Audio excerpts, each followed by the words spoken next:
দেশি বিদেশি চিকিৎসকদের সম্মিলিত প্রচেষ্টায় সুস্থ হবেন বিএনপি চেয়ারপারসন বেগম খালেদা জিয়া, এমন আশায় দলের নেতাকর্মী সহ সবাই।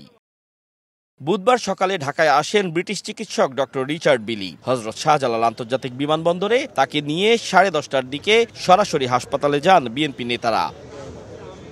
এদিকে বেগম জিয়ার চিকিৎসায় অংশ নিতে আজই দেশে আসছে চীনের বিশেষজ্ঞ চিকিৎসকদের মূল দল।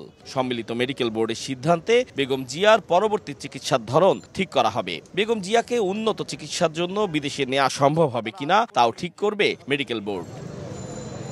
হাসপাতালের ভেতরে বেগম জিয়ার নিরাপত্তায় কাজ করছে এসএসএফ ও পিজিআর। বাইরে নিরাপত্তায় আছেন বিজিবি, পুলিশ, র্যাব ও আর্ম পুলিশ ব্যাটালিয়নের সদস্যরা। আতাউর কাউসার, সময় সংবাদ, ঢাকা।